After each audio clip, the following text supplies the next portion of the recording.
I was illiterate whenever I wrote my first story, but what 3-year-old is schooled in the art of English? My name is Maria Prosser, and writing has always been a part of me. It's been in my blood since before I could even put pen to paper, which is something that I do a lot now. This is just a small sample of the notebooks that I've filled up over the years with writing. I actually have an entire tub in my closet full of notebooks. But today's story is about me.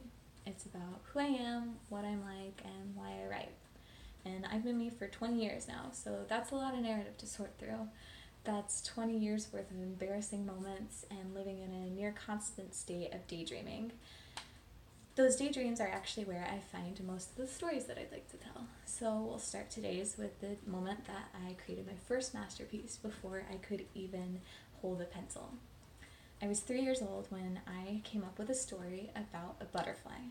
And before I could lose that brilliant idea, I ran and found my mom and I ordered her to listen very closely to me and write down everything that I say. And so my first story was born. And that story is actually a very accurate portrayal of who I am today. Slightly bossy, but mostly just enthusiastic. Bossy, enthusiastic, and a little chaotic. Because a big part of me is the chaos that happens in my mind. I'm daydreaming almost every second of every day, which leaves me a little outside of reality, but it also gives me a very vivid imagination that refuses to be tamed. So writing was never so much as a choice as it was a necessity.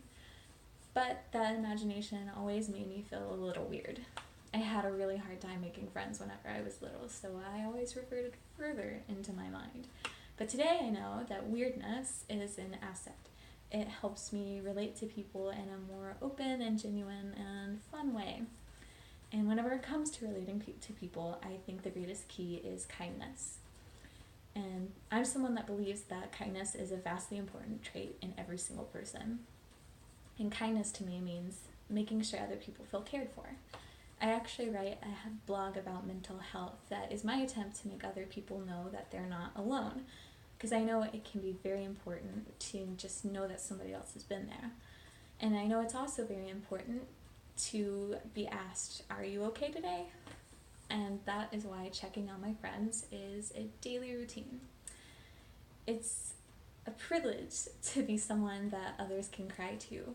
It fills me with so much pride to be someone that others can confide in. Being nice is kind of a personality trait that I'm very proud of, and I hope by the end of this class I become a kind face for all of you. And I hope that today gave you a greater insight into who I am, which is just a girl that likes to write stories and make others feel loved. And I'm really excited to hear all of your narratives because stories are kind of my thing, and so I'm really excited to hear yours.